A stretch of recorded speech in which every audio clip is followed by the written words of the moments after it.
Tem história que parece conto de fadas, e tem vida que parece castigo. Mas esse caos aqui é mistura dos dois. Era uma segunda-feira braba, daquelas que o céu nem clareia direito.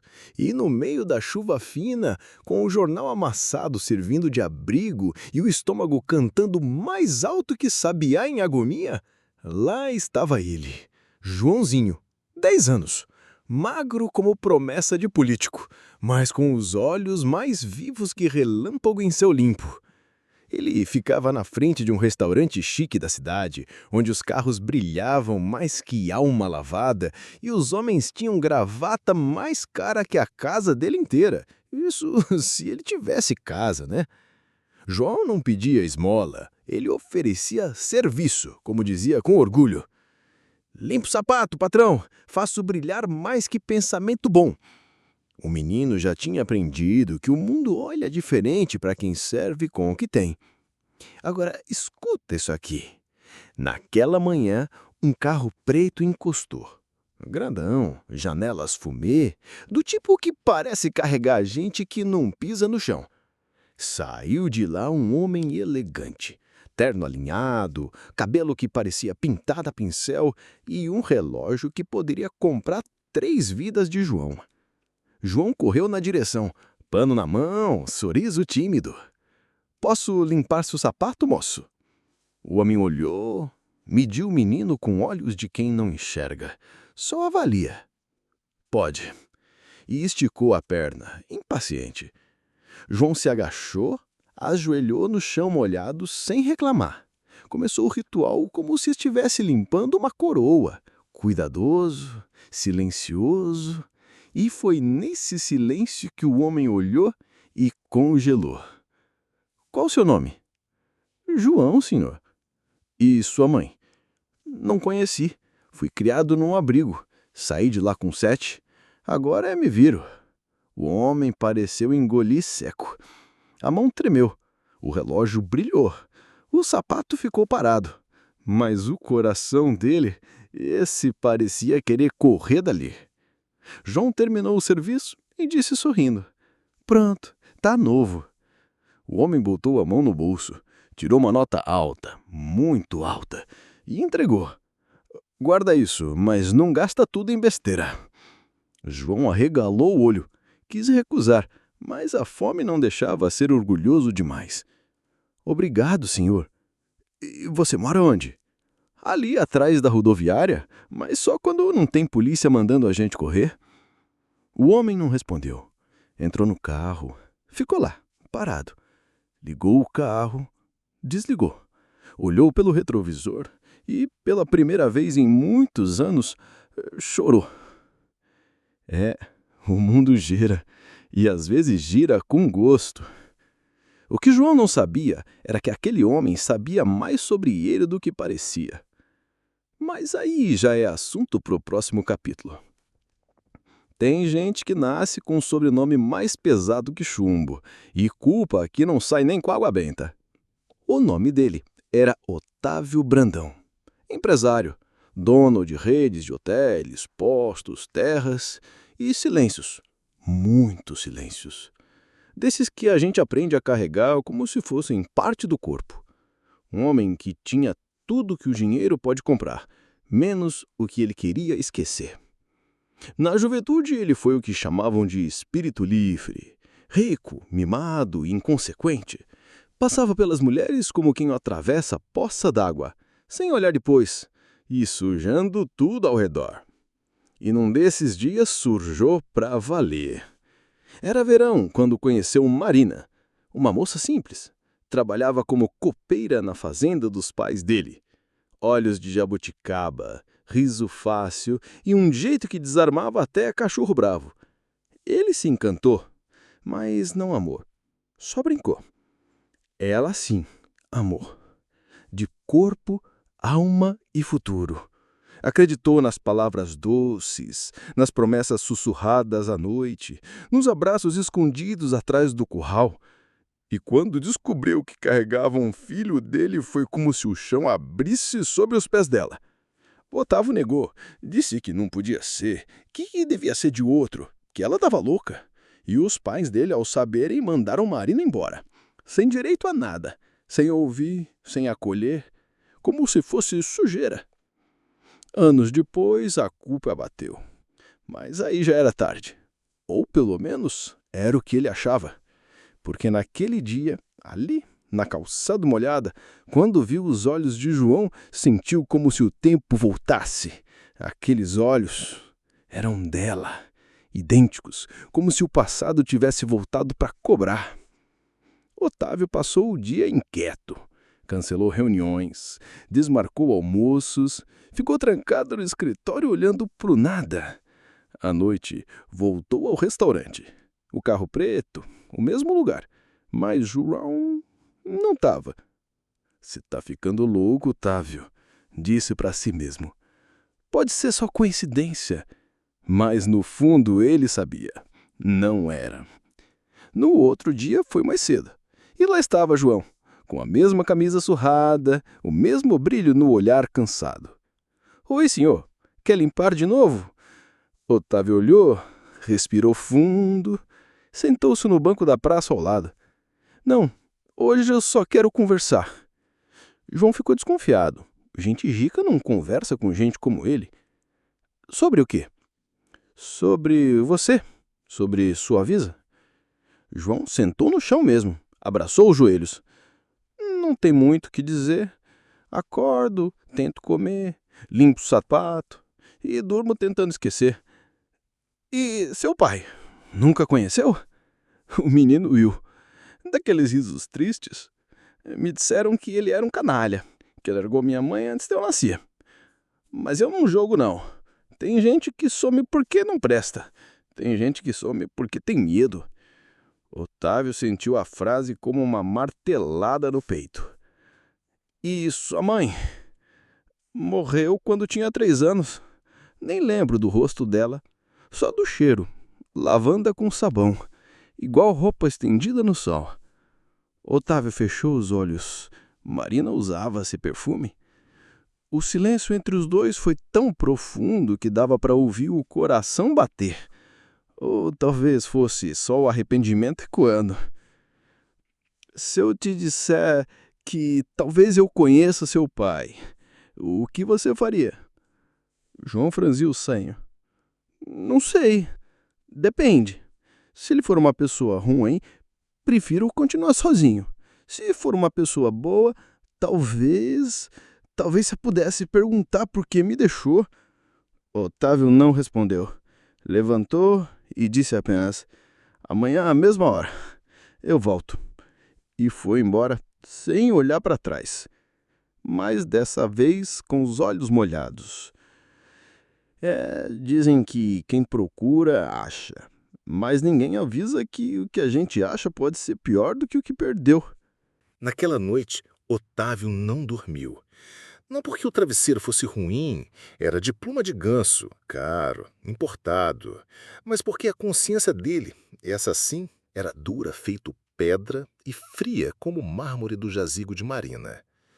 Ele passou horas remexendo caixas velhas no fundo do armário, documentos, contratos, fotos desbotadas, e então achou uma carta.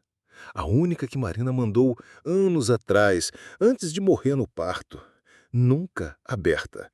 Ele tinha guardado, como se guardar fosse o mesmo que enfrentar, mas não era. Com mãos trêmulas, rasgou o envelope amarelado e leu. "Otávio, eu não te escrevo para pedir nada. Já aceitei que nosso filho vai nascer sem pai. Mas escrevo porque, no fundo, ainda acredito que existe algo de bom em você. O bebê se chama João. Escolhi esse nome porque significa graça de Deus. E mesmo com tudo que perdi, ele é a graça que ficou. Se um dia você mudar, se um dia sentir falta, saiba que João tem seus olhos e um coração que merece ser amado. Marina." Otávio desabou. Chorou feito menino. Aquelas palavras antigas, simples, tinham mais poder que qualquer discurso bonito. No outro dia, ele voltou à praça. João já estava lá, limpando os sapatos de um senhor gordo e mal-humorado. Otávio esperou, e quando o menino terminou, chamou com um gesto. Vamos dar uma volta? João olhou com desconfiança, mas foi. Andaram pelas ruas do centro, sem rumo, sem pressa, até Otávio parar diante de uma vitrine cheia de brinquedos caros. Escolhe um. O quê? O que você quiser. Escolhe. João arregalou os olhos. Era como se alguém mandasse ele escolher uma estrela no céu. Eu não preciso de brinquedo. Todo menino precisa. João hesitou, apontou para um carrinho de madeira, simples, mas bonito. Otávio comprou. Agora me responde uma coisa, disse Otávio, agachando-se na altura dele. Se você descobrisse que seu pai está perto, que ele está olhando para você nesse momento, o que você diria? João ficou sério, olhou fundo nos olhos dele. Eu ia perguntar por que demorou tanto. A frase entrou em Otávio como um faca quente-manteiga. Ele não respondeu, mas naquele instante decidiu. Não podia mais fugir. Na manhã seguinte, mandou preparar um quarto numa de suas casas, a menor, a mais simples, mas ainda assim mais confortável do que qualquer lugar onde João já havia dormido. Foi até a praça, mas João não estava. Procurou pela rodoviária, pela lanchonete do seu Nino, até ouvir de uma senhora que limpava o chão. Ah, o menino! Levaram ele ontem. A polícia passou recolhendo os moleques. Dizem que vão para abrigo. Otávio sentiu o sangue gelar. Saiu feito louco, dirigindo sem rumo. Foi até o abrigo municipal. Entrou exigindo informação, status, nomes. João! João da rua! Onde está? A assistente social, assustada, respondeu. Temos vários Joãos aqui. Qual a idade? Tem sobrenome? 10 anos, não sei o sobrenome, mas ele tem os olhos da mãe e o sorriso mais triste do mundo. Ela hesitou. Depois o levou por um corredor úmido, com cheiro de desinfetante barato e esperança esquecida. Ele está aqui desde ontem. E quando abriu a porta, lá estava João, sentado num colchonete, abraçado ao carrinho de madeira como se fosse um tesouro. Quando viu Otávio, arregalou os olhos. O que você está fazendo aqui? Otávio respirou fundo e disse com a voz embarcada. Vim buscar meu filho. João congelou. Não disse nada, só o carrinho caiu da mão e os olhos dele encheram d'água. Tem momento que muda tudo, que vira a vida de cabeça para baixo. Mas tem também aquele segundo exato em que um menino pobre descobre que sempre foi milionário, de origem, de herança e de abandono também. Só que o que ele faria com essa verdade? Dizem que família é laço, mas tem laço que prende e tem laço que sufoca.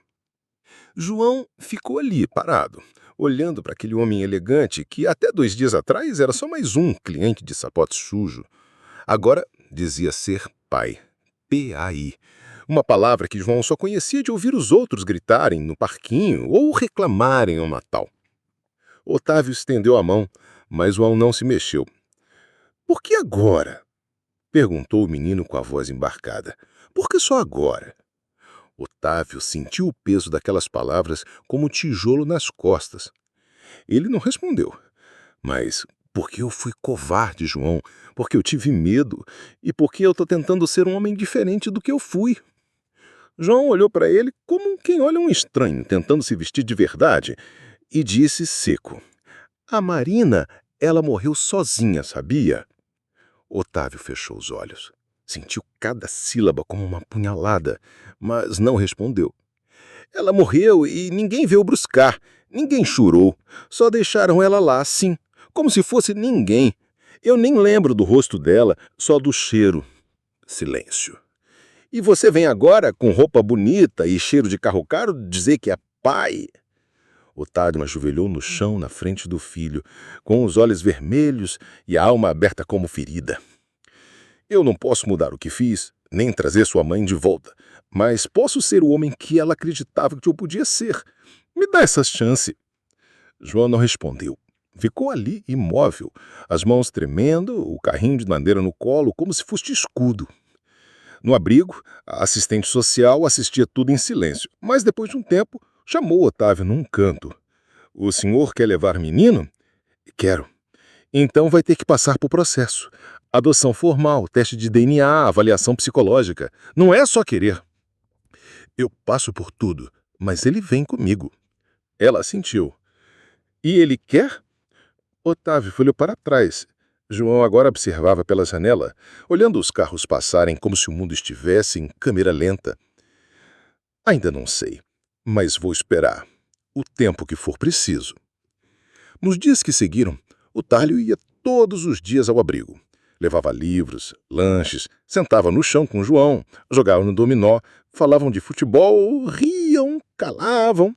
E aos poucos, o menino foi baixando a guarda, porque por mais que o coração tente, ele não sabe odiar para sempre. Até que numa tarde chuvosa, João perguntou: "Por que você deu o meu nome de João?" Otávio se espantou. "Como assim?" "Eu li na ficha. Você autorizou quando me registraram, depois que minha mãe morreu. Mas por que João?" Otávio sorriu com um nó na garganta. "Porque foi o nome que sua mãe escolheu. E era o único jeito de estar presente sem ter coragem de aparecer." João abaixou a cabeça e, pela primeira vez, deixou Otávio abraçá-lo, devagar, sem palavras, porque tem abraço que fala tudo.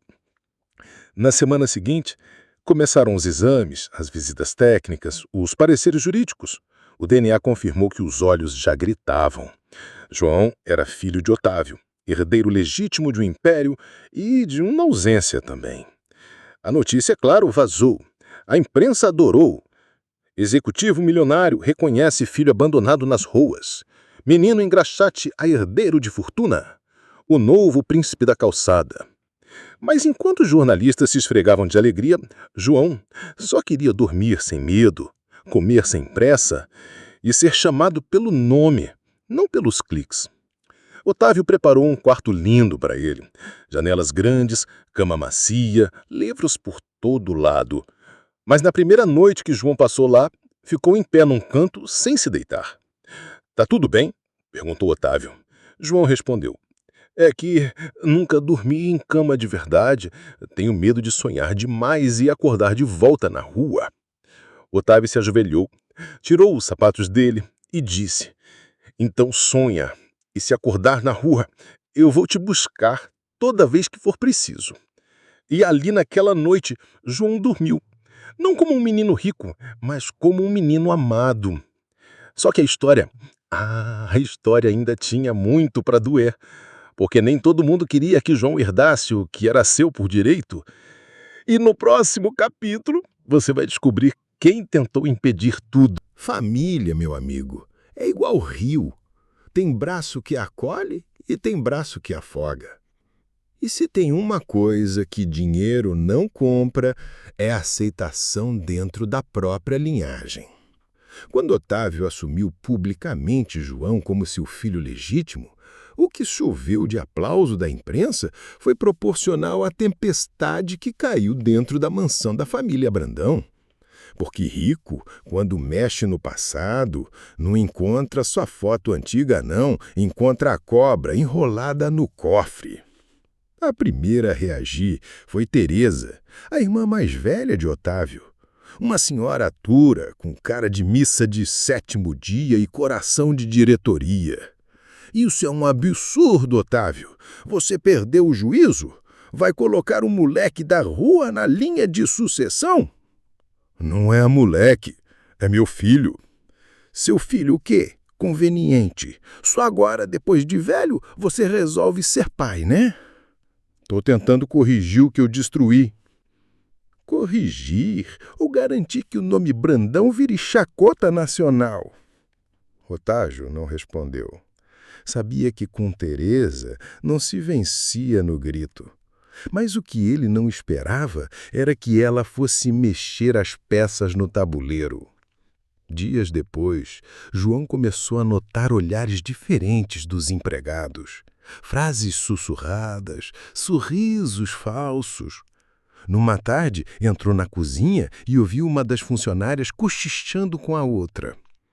"Dizem que ele só está aqui por pena, que logo mandam embora." Ou então é golpe, né? Criança esperta é assim mesmo. João ficou calado. Voltou para o quarto e pela primeira vez pensou em fugir. Otávio percebeu o silêncio. O que houve, filho? Acho que eu não devia estar aqui. Por que diz isso? Porque quando a gente entra num lugar que não é nosso, até o tapete parece querer cuspir a gente para fora. Otávio sentou-se ao lado dele e contou uma coisa que ninguém sabia.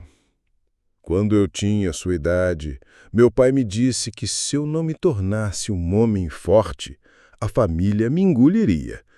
E por anos eu achei que ser forte era não sentir nada. Hoje eu sei que força de verdade é cuidar, é proteger. João olhou nos olhos dele. Mas se ninguém me quiser aqui, vale a pena ficar? Otávio segurou o rosto do menino. Eu quero.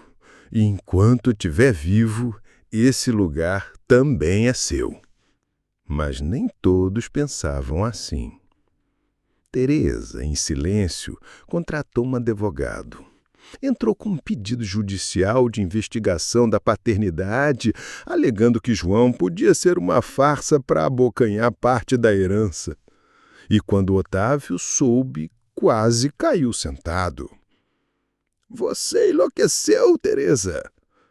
Estou protegendo a memória da nossa família. Você sempre foi fraco com sentimentos. Agora vai deixar um estranho carregar o nome que papai construiu? É meu filho, tem o mesmo sangue que eu. Mas não tem a mesma criação. Ele é do mundo, Otávio. Vai destruir tudo. Otávio se levantou. Pela primeira vez, gritou com a irmã. Já está destruído, Teresa. Foi destruído no dia em que expulsaram Marina grávida e deixaram ela morrer sozinha. Vocês mataram essa família antes mesmo do João nascer. Silêncio.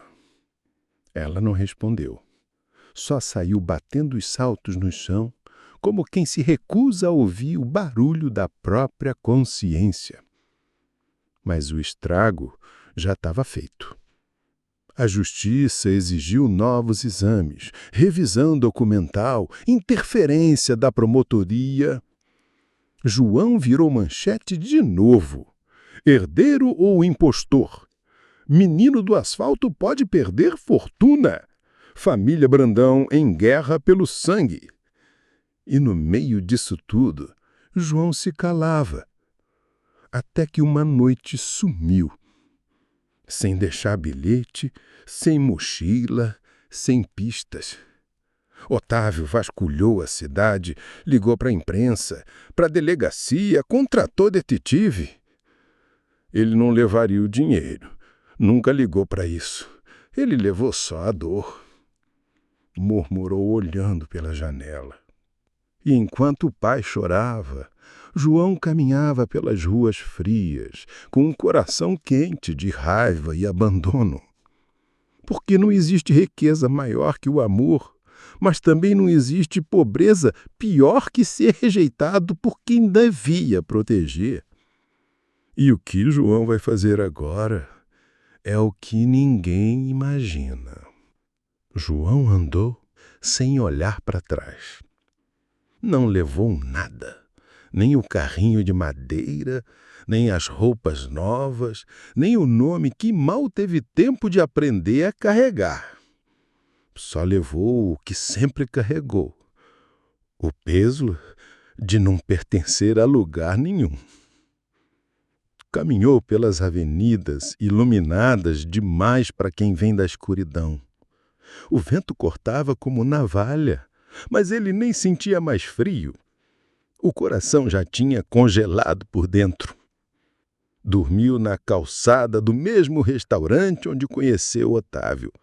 Olhou para a fachada como quem olha uma lembrança que virou mentira. Tudo foi engano. Sussurrou. Pela manhã, acordou com um empurrão seco de um segurança. Vai circular, moleque. Aqui não é abrigo. João se levantou devagar, sem discutir. Só abaixou a cabeça e seguiu. Voltou a fazer o que sabia: limpar sapato. Mas agora sem sorriso, sem voz, só com os olhos vazios, iguais aos de Marina quando foi expulsa da fazenda. Os dias passaram. 1, 2, 3, e Otávio afundava. Cancelou reuniões, parou de comer, de dormir, de viver. A imprensa especulava. Pai milionário perde o filho novamente. Fuga ou rejeição. Mas ninguém sabia o que doía de verdade.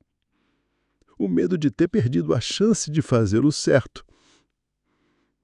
Eu tive ele nos braços e não consegui segurar, dizia Otávio, murmurando para si mesmo como um louco. Enquanto isso, João reencontrava velhos rostos da rua. Gente que dividia o pouco que tinha. Um deles era Pedrão, um ex-morador de rua que vivia num barraco de madeira sob o viaduto. Achei que tinha sumido para sempre, moleque, disse, vendo João chegar. Eu tentei, mas não era minha casa. Foi adotado. João hesitou. Mais ou menos. Pedrão ofereceu pão seco e café morno. Sentaram num degrau sujo e ali João desabou. Eu achei que, sei lá, que finalmente alguém me queria, mas nem os da família dele me aceitaram. Disseram que eu só era um garoto de rua, querendo se dar bem. E você é? Sou só um menino que queria ter um pai. Silêncio. Pedrão tragou fundo o cigarro barato e disse: sabe que me salvou quando eu quis desistir de tudo? O quê? Um cachorro. Apareceu um vira-lata, todo sujo, machucado. Deitou do meu lado e ficou. Não me julgou, não perguntou de onde vim. Só ficou. Às vezes, a gente só precisa disso. De alguém que fique. João olhou para o céu nublado e sentiu o que nunca tinha sentido antes. Raiva. Mas não de Otávio. De si mesmo, por ter acreditado, por ter sonhado. À noite, quando a chuva caiu, João se abrigou debaixo de uma lona furada e ali, com o corpo encharcado, escreveu no papel molhado a única coisa que conseguia expressar. Desculpa, mas não sou feito para viver em tapete de mármore. Eu sou da rua.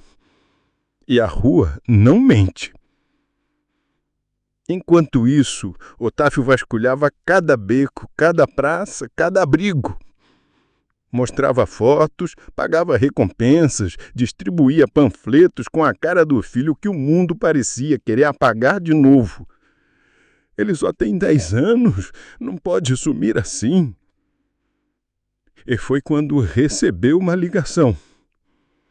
Doutor Otávio, achamos um garoto com as características que o senhor descreveu.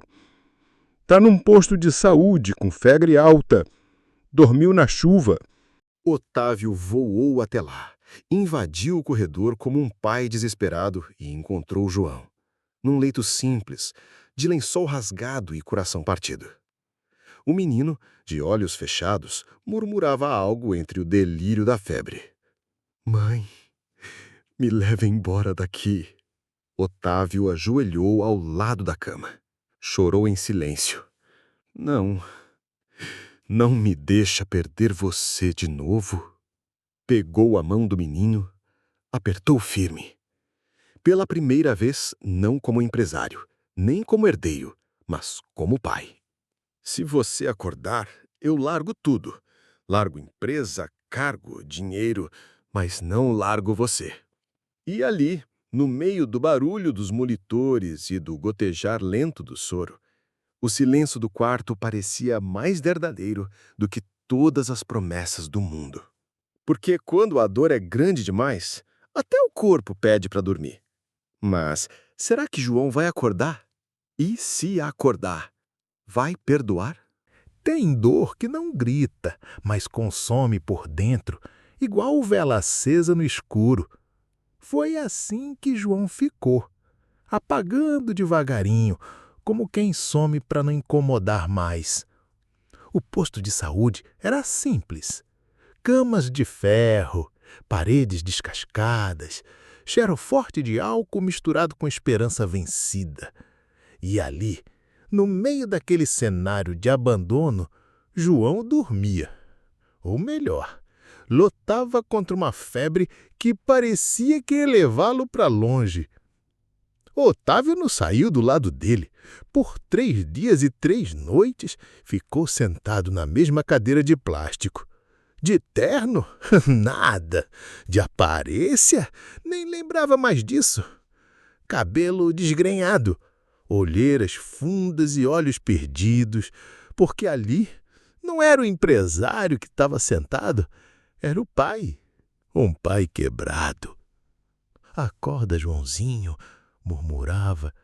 Não precisa me perdoar agora, nem amanhã. Só acorda, filhinho, me dá essa chance. Os médicos diziam que era pneumonia, do tipo forte, daquela que pega quem já está fraco antes mesmo de adoecer. João não reagia, e o tempo parecia um inimigo escondido atrás do relógio. No 3º dia, aconteceu algo. Otávio segurava a mão do menino quando sentiu um leve movimento, quase imperceptível, como se a vida tivesse se espreguiçando lá dentro. João, as pálpebras tremularam. Lentamente, os olhos se abriram vermelhos, perdidos, sem foco. Onde eu tô? Otávio segurou o choro. Tá comigo, tá salvo, tá em casa. João olhou em volta, tentou se sentar, tossiu forte, o corpo fraco, a cabeça tonta. Por que você veio? Otávio respirou fundo, pegou o envelope amassado do bolso, tirou a carta da Marina e colocou nas mãos dele. Porque sua mãe me perdoou, antes mesmo de eu pedir perdão.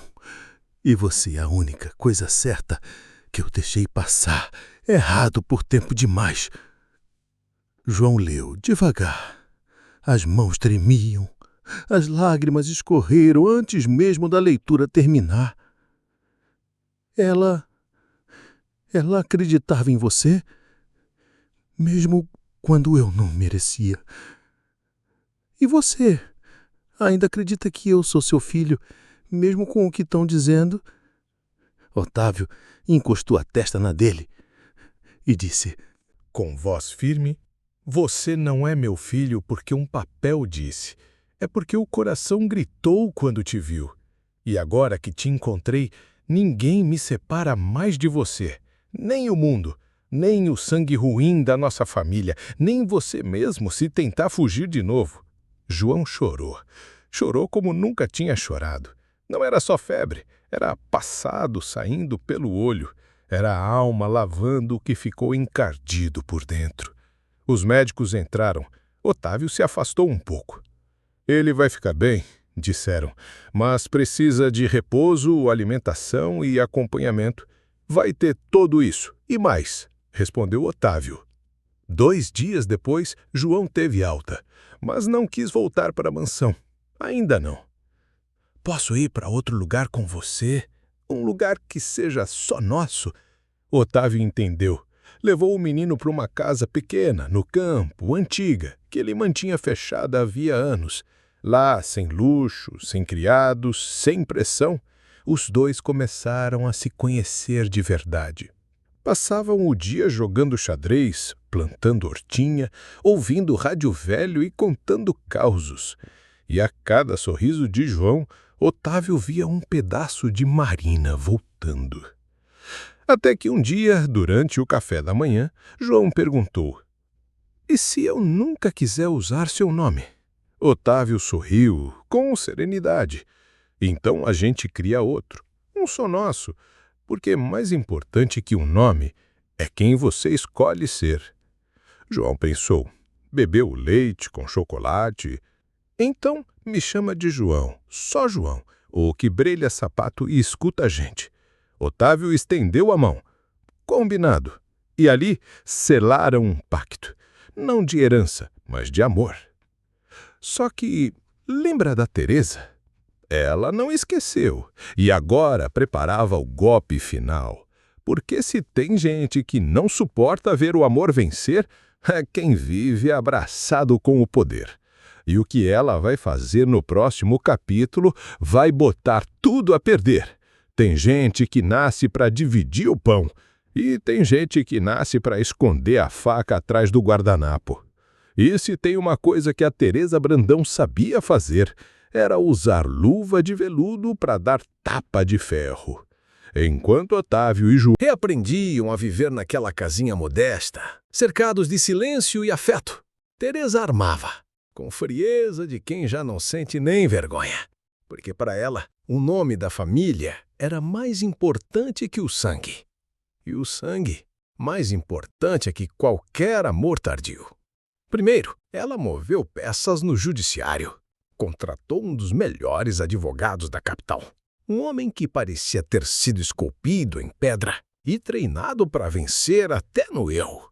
O processo, que estava quase finalizado, com o reconhecimento oficial de paternidade, foi suspenso. Motivo? Alegações de inconsistência genética nos documentos apresentados, disse o juiz lendo o pedido de urgência. Otávio surtou. Isso é absurdo, fizemos 3 exames. O advogado adversário sorriu, com aquela calma de quem já tem a faca e o queijo. E o queijo envenenado. Talvez tenham sido feitos em laboratórios convenientes.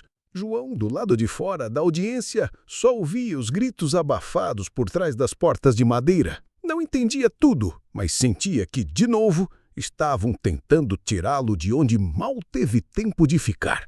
E não parou por aí. Teresa também conseguiu congelar parte dos bens de Otávio, alegando que ele estava sendo manipulado emocionalmente por um menino de rua sem vínculos comprovados. Pediu, inclusive, interdição parcial do irmão, por fragilidade emocional. "Você enlouqueceu, Teresa", gritou Otávio, já sem forças. "Isso aqui é uma guerra?" "Não, Otávio. Isso aqui é proteção. Alguém precisa impedir que você jogue o legado da família no lixo por causa de um capricho emocional." "Ele é meu filho, sua miserável." "Ele é uma dúvida no máximo. E enquanto for dúvida, não põe um pé sequer na herança dos Brandão." Foi quando Otávio percebeu que o mundo em que ele cresceu era feito de ouro, mas com alicerce de lama. João viu o pai definhar. A casinha virou trincheira. Os dias viraram tensão. E o menino, que só queria amor, agora era pivô de um escândalo jurídico e familiar. Numa tarde, João encontrou Otávio sentado na varanda, com os olhos perdidos no horizonte, a carta da Marina nas mãos. "Se quiser desistir de mim, eu entendo", disse o menino, com a voz baixa. Otávio olhou como se tivesse levado uma surra. "Nunca mais repita isso." "Mas estão destruindo tudo por minha causa." "Não, João, estão destruindo tudo por causa da ganância. Você só escancarou o que já estava podre faz tempo." Silêncio. João sentou ao lado dele. "Eu não quero nada do seu dinheiro." "Eu sei. Nem do seu nome." "Também sei. Só queria ser seu filho, mesmo que fosse só no coração." Otávio sorriu, aquele sorriso de canto de boca, cansado, mas cheio de vida. "Você já é, e ninguém nunca mais vai arrancar isso de mim, nem com papel timbrado, nem com sentença, nem com ameaça." Mas no dia seguinte veio o golpe final. O juiz, pressionado pela defesa de Teresa, emitiu uma ordem. João deveria ser levado provisoriamente de volta ao abrigo até o fim do processo. Otávio se recusou. Não vão arrancar ele de mim como arrancaram a mãe dele. Senhor, se resistir, será enquadrado por desobediência judicial, disse o oficial de justiça. João se escondeu no quarto. Otávio o segurou, trancou portas, mas a polícia chegou. E o menino, vendo o pai desesperado, tomou a decisão mais difícil da vida. Eu vou, disse ele, com os olhos marejados. Mas vou por mim. Não vou deixar que levem você também. Otávio caiu de joelhos. Eu vou buscar você de volta, João. Nem que eu perca tudo, João. Eu vou buscar. E ali, enquanto o carro da assistência social levava o menino embora mais uma vez, Otávio Brandão, o homem que nunca teve medo de assinar contratos de milhões, chorou como uma criança que perdeu o colo da mãe. Mas ele não sabia que João não ia esperar por resgate. No próximo capítulo, o menino toma uma atitude que vira o jogo. Uma atitude que nem Otávio, nem Teresa, nem ninguém poderia imaginar. Tem hora que a vida aperta tanto que a criança some de dentro da gente. E o que sobra é um adulto precoce, forjado na dor. João entrou naquele abrigo como quem volta para uma cela. Mesmo as paredes sujas, mesmo cheiro de desinfetante e descaso. Mas ele já não era o mesmo. Os outros meninos o olhavam diferente agora. Alguns com admiração, outros com inveja. Afinal, todos tinham visto ele na televisão. Todos sabiam. Aquele menino do colchão rasgado era o herdeiro de uma das famílias mais ricas do país. E mesmo assim, estava ali, de novo. "E aí, milionário?" provocou um mais velho. "Esqueceu a gente, né?" João não respondeu, só deitou no canto e ficou olhando para o teto. Mas por dentro, a cabeça fervia. Não dá para ficar esperando mais, não dá para ser só levado. Agora é minha vez de fazer barulho. No dia seguinte, pediu papel, caneta e acesso a um computador. "Para que tudo isso?" perguntou a assistente social desconfiada. "Eu vou escrever uma carta, mas não é para um juiz, é para todo mundo." E escreveu. Com o coração rasgado e a alma gritando. Escreveu sobre Marina, sobre o cheiro dela, sobre como foi crescer sem saber de onde veio, sobre a primeira vez que limpou um sapato e o que sentiu ao tocar nos pés do próprio pai sem saber quem era, sobre ser chamado de golpe, de estranho, de manipulador e ainda assim só querer um colo. Depois gravou um vídeo. Simples, sem cortes, sem maquiagem. João encarou a câmera como quem encara um espelho pela primeira vez. "Oi, eu sou João, tenho 10 anos e sou filho do Otávio Brandão, mesmo que a justiça ainda duvide disso. Mas hoje eu não quero provar nada para ninguém. Só quero falar com vocês que talvez estejam ouvindo isso agora, de casa, de um celular, de uma lanchonete ou até debaixo de uma ponte. Quero dizer que não é o sobrenome que faz um filho, é o amor. E que se me perguntarem o que eu mais desejo, não é a herança, não é o sobrenome. É só poder chamar alguém de pai e ouvir de volta: 'Vem cá, meu filho.' É só isso." O vídeo viralizou. Em horas era notícia. Em dias era manchete internacional. Meninho comove o país com carta ao pai. Milionário ou não, João toca o coração do Brasil. E Otávio, ao ver aquilo, caiu de joelhos no chão da casa do campo, chorando, tremendo, mas com um sorriso pela primeira vez desde que João partiu. "Ele está me ensinando a ser homem. Com 10 anos, ele já é mais inteiro do que eu fui a vida toda." Teresa viu também. E pela primeira vez, o rosto de fé Dela trincou. Mas ainda não era arrependimento. Era susto, era medo, porque agora o povo estava do lado do menino. E quando o povo escolhe um lado, nem o melhor advogado do país consegue nadar contra. A Defensoria Pública entrou no caso. A juíza anterior foi afastada. O novo juiz pediu uma audiência extraordinária. E nessa audiência, João foi chamado a depor. A sala estava lotada. Câmeras do lado de fora, advogados tensos, Teresa sentada, impassível. Otávio, do outro lado, de pé, esperando. João entrou de cabeça erguida. Vestia a mesma roupa simples de sempre. Sentou-se diante do microfone. João, você quer viver com o senhor Otávio? Quero.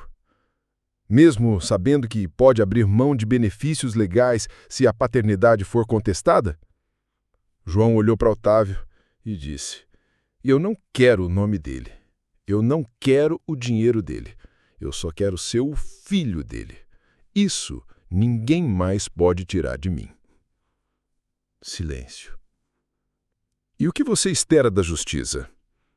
João pensou por um instante e respondeu: que pare de achar que menino pobre é burro, que todo mundo que vem da rua quer dar golpe, que a gente não sente, que a gente não ama. Eu só queria ter o direito de ser filho, como qualquer criança rica já nasce tendo. A juíza suspirou, fechou os olhos e ali, diante de todos, assinou o documento que encerrava a batalha. Otávio e João estavam legalmente juntos. A sala se levantou em aplausos. Teresa saiu em silêncio. E o João correu para os braços do pai como se estivesse correndo para casa pela primeira vez na vida. Mas o que ele fez depois disso? Isso ninguém esperava. Porque no próximo capítulo, João toma uma decisão que muda tudo. E prova que ser milionário é muito mais do que ter conta no banco. A notícia correu como fogo em palha seca. O menino da rua, o engraxate, o filho esquecido, agora era oficialmente João Brandão, herdeiro legal, reconhecido por sangue, por amor e por um país inteiro que assistia tudo com os olhos cheios d'água. Otávio queria festa, queria apagar os erros com afeto, mandou reformar a casa, planejou uma celebração com música, doces e balões, mas João recusou com a calma que não era de criança. Eu não quero comemorar o que devia ser normal. Ser filho não devia ser milagre. Otávio entendeu e respeitou, porque agora ele ouvia, agora ele aprendia. Com o nome reconhecido, vieram os acessos. O cofre foi aberto.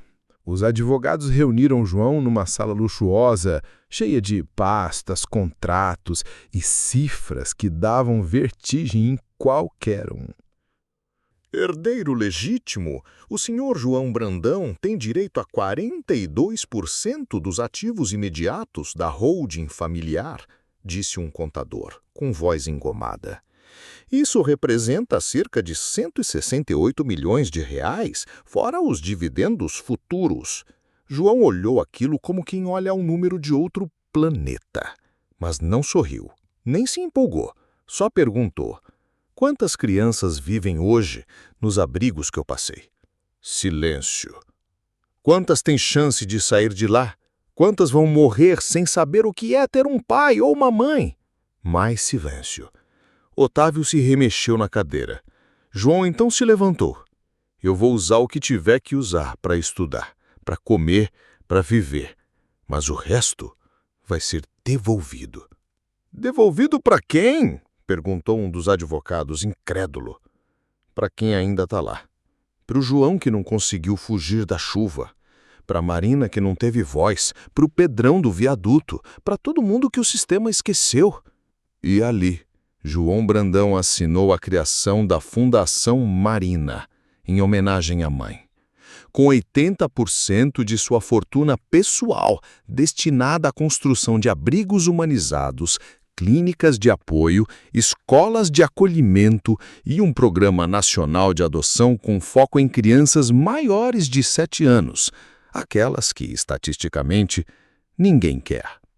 Otávio chorou de novo, mas dessa vez era orgulho, era alívio, era cura. Você é melhor que eu, filho, muito melhor. João olhou nos olhos dele e respondeu: eu sou só alguém que entendeu cedo demais como o mundo trata quem nasce invisível. A fundação começou pequena, mas cresceu.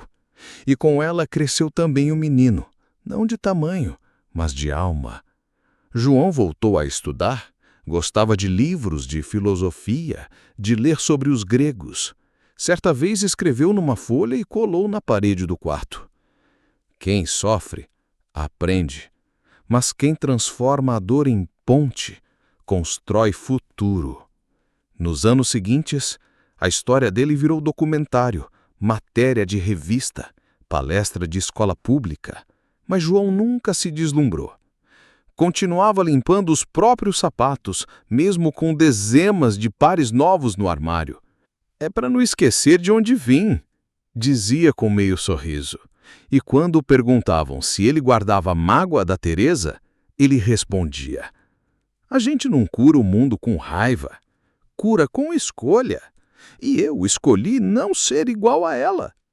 Otávio se aposentou, vendeu parte dos negócios, mudou com João para uma casa menor no interior, onde os dois passavam as tardes pescando e ouvindo vinil antigo. Sabe qual foi meu maior investimento? Qual?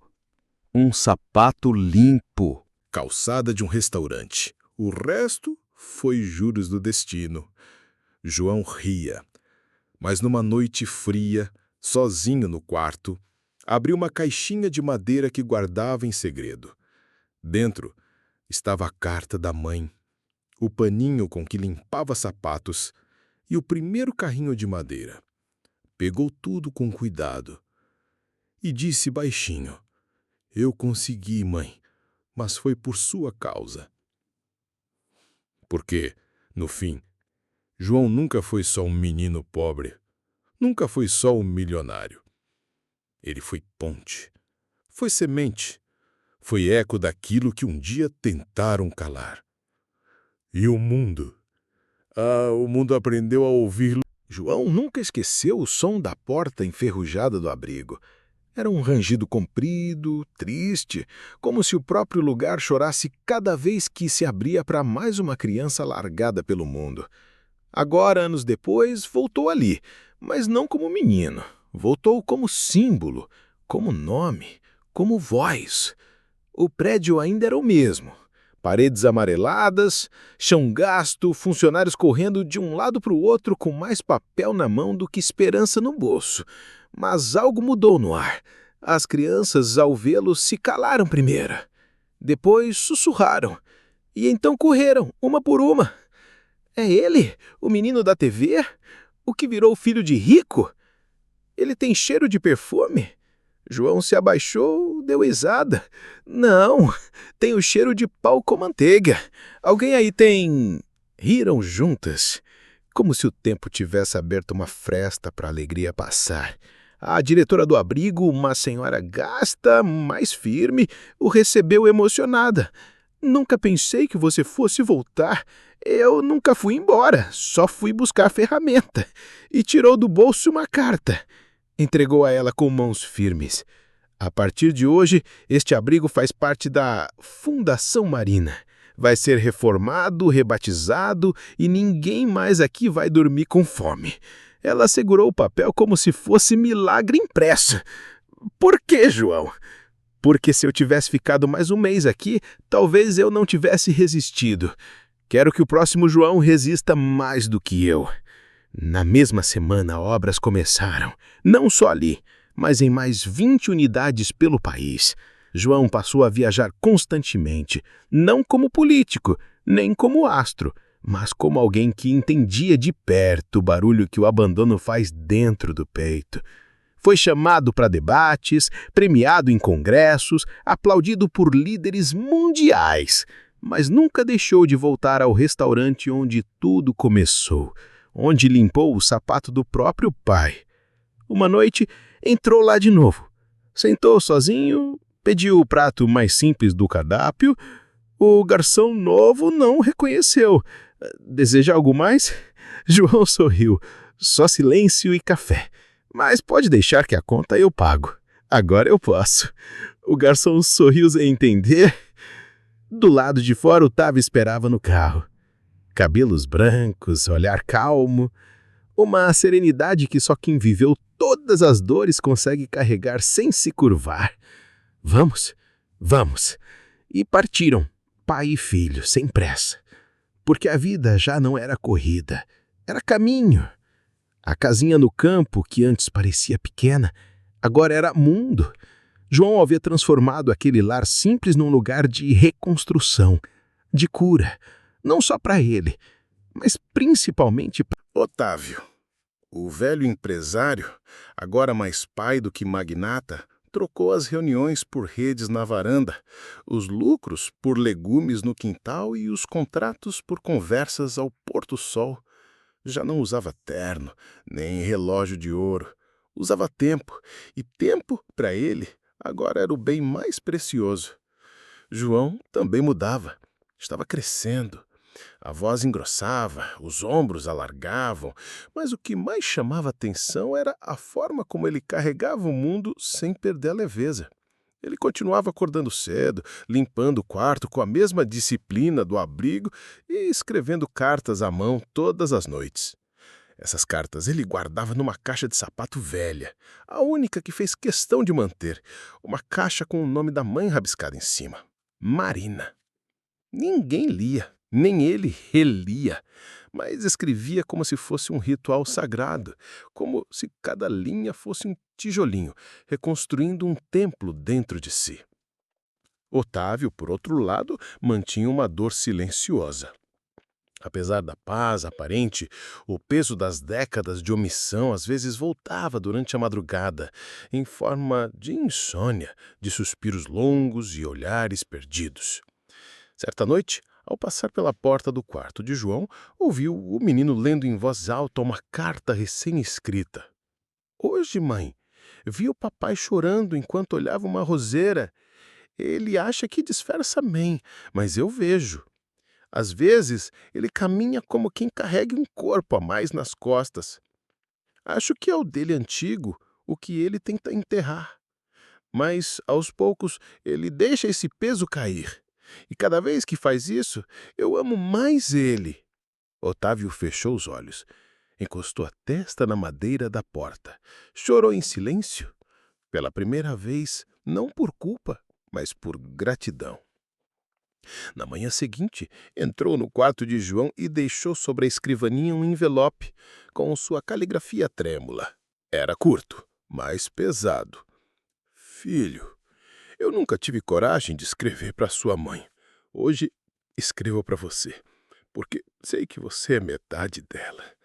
Você me ensinou a viver sem precisar esquecer quem eu fui. Eu te amo, Otávio. João leu, dobrou com cuidado e, como de costume, colocou na caixa da Marina. Ali, naquele espaço sagrado, Otávio finalmente foi acolhido. Mas o destino, ele não sossega e sempre gosta de testar a fé dos que acham que já encontraram paz. Foi numa tarde morna que João recebeu um bilhete misterioso deixado no portão da casa. Sem remetente, sem nome. Apenas uma frase. Ela vai voltar. E não vai voltar com flores. João soube na hora. Era sobre Teresa. E o que viria a seguir ameaçaria tudo que ele e Otávio construíram. Teresa Brandão não era de recuar, era feita de aço, do tipo que não dobra, que não chora, que não cede. Ou era. Ela chegou numa tarde cinzenta, dentro de um carro preto com vidros fumê. Saiu devagar, sozinha, sem guarda-costas, sem advogado, sem maquiagem. João a viu do alto da varanda. Não sentiu raiva, nem medo. Sentiu um tipo estranho de pena. Otávio saiu logo em seguida, parou diante dela, Os dois se encaram por segundos eternos. Vim porque não suporto mais o silêncio, disse Teresa. Você nunca suportou o barulho do que era verdadeiro, respondeu Otávio com firmeza. Eu não vim para discutir, vim para me despedir. João, ao ouvir isso, desceu as escadas e ficou de frente para a tia. Ela o olhou, com olhos fundos, sem maquiagem, sem postura, só pele e ossos de culpa. Você me odeia? João respondeu com uma serenidade desconcertante. Não, só te vi com olhos de criança e você nunca me devolveu o olhar. Ela estremeceu. Eu não sabia como lidar com você. Você era uma ameaça ou o que eu acreditava ser estabilidade. Mas agora eu só vejo um menino que venceu. E eu falhei em ser gente. Otávio suspirou. Na sua guarda. E por que a carta anônima? Por que o aviso?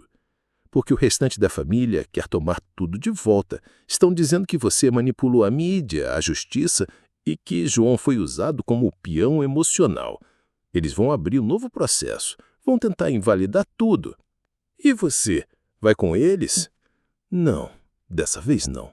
Só vim avisar. E pedir uma coisa. O quê? Ela encarou João pela primeira vez com humanidade nos olhos. Que me deixe ver de perto o homem que você virou. João assentiu. Não disse nada, mas caminhou até a porta e a abriu. Ela entrou, sem glória, sem domínio, só com os escombros de um império que ela mesma ajudou a derrubar. Ficou ali por 2 dias, sentada à sala, ajudando a fazer chá, escutando o rádio, assistindo João brincar com crianças de um projeto social. E, na hora de ir embora, deixou um envelope. Dentro, o testamento. Ela doava 100% do que possuía à Fundação Marina. E no bilhete, não tive filhos, não tive alma, mas quero deixar, no fim, algo que sirva para quem ainda pode sentir. Me perdoa, se puder, Teresa.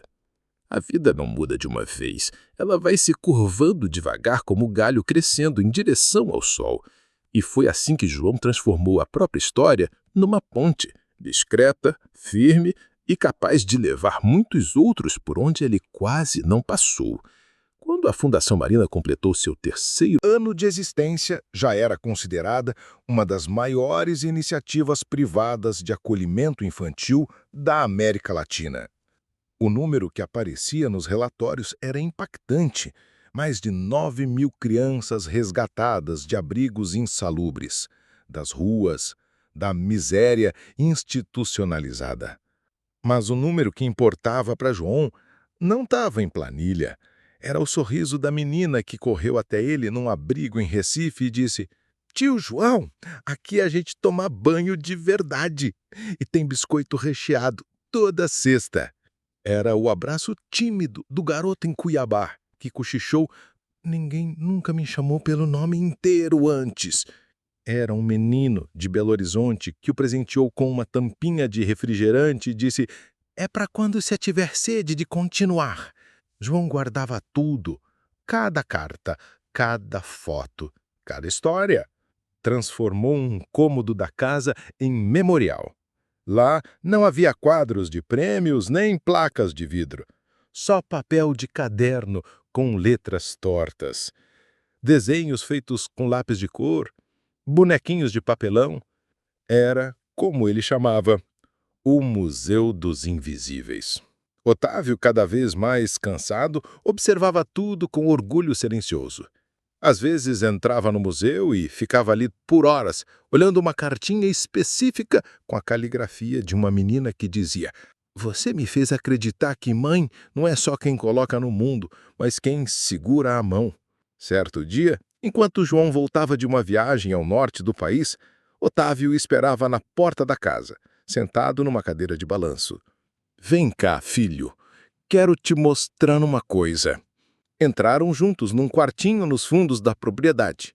Lá, Otávio havia esculpido com as próprias mãos, aos poucos, com a ajuda de um carpinteiro velho da cidade. Uma réplica em madeira da primeira caixa que João usava para guardar panos e escovas. Só que dentro não tinha graxa. Tinha 70 48 chaves. Cada uma simbolizava um dos centros construídos pela fundação. Isso aqui é seu, mas também é meu legado. Porque eu nunca te dei brinquedo, colo, nem história de ninar. Mas se puder te dar um símbolo, que seja esse. Você não abriu só portas para essas crianças, João. Você abriu a minha também. João segurou a caixa com as 2 mãos e pela primeira vez viu o pai fraquejar, as mãos trêmulas, os olhos mais fundos, o corpo começando a ceder. Pai, você tá bem? Otávio sorriu, mas foi um sorriso triste, daqueles que vêm quando o coração já sabe o que a boca ainda não quer dizer. Só tô cansado, mas é o cansaço bonito, sabe? Da missão que se cumpre. Naquela noite, João Dormiu.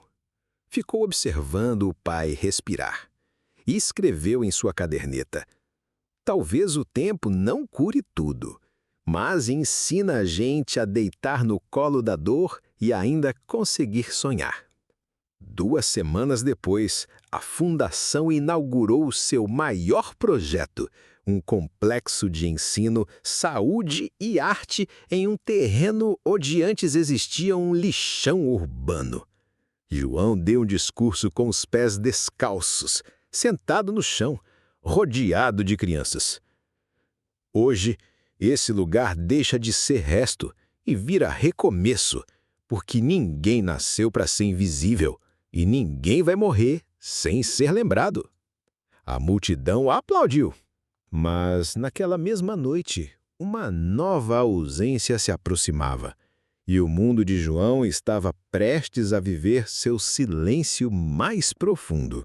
Otávio Brandão partiu como viveu seus últimos dias, calado e olhando pela janela. A enfermeira o encontrou ainda sentado na poltrona, coberto com chale leve, a caixa das chaves no colo, e um bilhete do bolso do paletó. Eu fui um homem rico, mas só descobri o que era riqueza no dia em que ouvi a palavra pai com verdade. A notícia se espalhou, mas João pediu silêncio. Nada de enterros pomposos, nada de discursos de empresários ou políticos. Só os amigos, os filhos da rua, os que vieram do abandono, os que carregavam no rosto as marcas de um país que esquece, mas que por um milagre, chamado amor, pode reaprender a lembrar. Num funeral, em vez de caixão fechado e coroas de flores, João organizou uma cerimônia ao ar livre. Cada criança da fundação levava uma vela acesa e um pedaço de papel com uma palavra escrita: paz, perdão, abraço, pai, luz. João não chorou na frente de todos, mas seu silêncio doía mais que soluço. Quando todos se afastaram, ele ficou ali, sozinho, sentado ao lado da árvore onde o pai gostava de ler. Ficou até o fim da tarde, até o céu ficar alaranjado. E quando ninguém mais via, se ajoelhou, colocou a cabeça entre joelhos e desabou. Eu prometi que ia me buscar se eu acordasse na rua, e agora é você que foi embora, sem me dizer para onde. Mas eu te entendo, pai, e eu vou continuar, mesmo que doa, porque agora eu sou ponte. Nos meses seguintes, João mergulhou ainda mais nos projetos, mas não para fugir da dor, para fazer dela raiz. A Fundação Marina se transformou em instituto, expandiu para outros países, foi reconhecida pela ONU. Mas João continuava recusando cargos públicos, medalhas, entrevistas. Eu não quero ser exemplo, quero ser caminho. Criou um programa nacional chamado Raízes Vivas, que reconectava jovens e idosos esquecidos, formando famílias simbólicas, onde o amor era mais forte que o sangue. E numa dessas reuniões, um menino chamado Davi subiu ao palco e disse: Eu não sei quem foi minha mãe nem meu pai, mas eu sei que o João me viu e eu me vi nele. E se um dia eu for pai, quero ser metade do que ele foi para mim. Ele sorriu, pegou o microfone. Eu não sou milagre, eu sou resto, mas resto também alimenta. E se você está me ouvindo agora, saiba, tem gente tentando apagar a sua luz desde que você nasceu. Mas você não nasceu para viver apagado, você nasceu para brilhar, mesmo que seja no escuro. E ali, naquele instante, o país inteiro entendeu o que ele queria dizer desde o começo. Porque o menino que limpava sapatos acabou limpando as feridas do mundo. E o mundo, enfim, teve coragem de enxergar. Do seu vovô rico, até a próxima!